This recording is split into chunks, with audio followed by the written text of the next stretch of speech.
বৈশাখী টেলিভিশনের ২০ বছর পদার্পণ উপলক্ষে লক্ষ্মীপুর প্রেস ক্লাব প্রতিষ্ঠা বার্ষিকী পালন করে জেলা প্রতিনিধি রাকিব হোসেন রনি। প্রধান অতিথি ছিলেন জেলা প্রশাসক রাজীব কুমার সরকার। এতে বক্তব্য রাখেন জেলা জামাতের সেক্রেটারি ফারুক হোসেন নবী। হাসিনার কূটনীতিগুলো আপনারা দেখবেন, আপনারা ধারাবাহিকভাবে দেখবেন। জাতি এখন বিভ্রান্ত হচ্ছে। এই যে ফেসবুকের মাধ্যমে আমরা এখন দেখছি নানানভাবে বিভ্রান্তিমূলক তথ্যপত্র আছে। এই তথ্যপত্র মাধ্যমে জাতি বিভ্রান্ত হচ্ছে।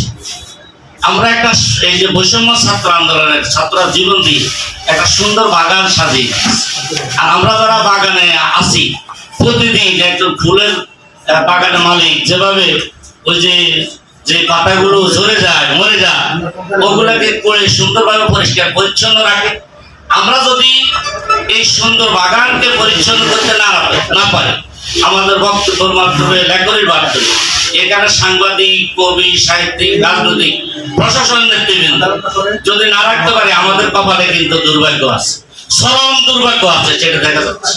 এই জন্য আমাদের ঐক্যবদ্ধ থাকতে হবে, আমাদের বাগানকে পরিচ্ছন্ন রাখতে হবে, সকল ভেদাভেদ ভুলে যেতে হবে। লক্ষ্মীপুরকে গঠন করার ব্যাপারে আমরা ইনশাআল্লাহ সবাই ঐক্যবদ্ধ থাকবো।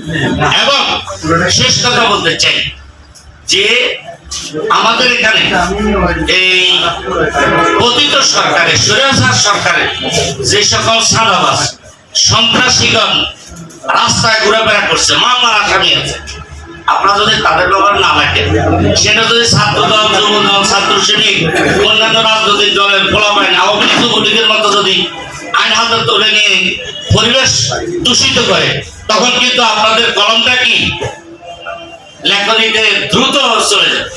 আমরা এই ধরনের কিছু আমরা আমাদের জনশক্তিকে কঠোরভাবে নিয়ন্ত্রণ করতেছি যে কোনোভাবে আইনকে হাতে তুলে নেওয়া যাবে না। আওয়ামী লীগ যা করছে আমরা তা করবো না।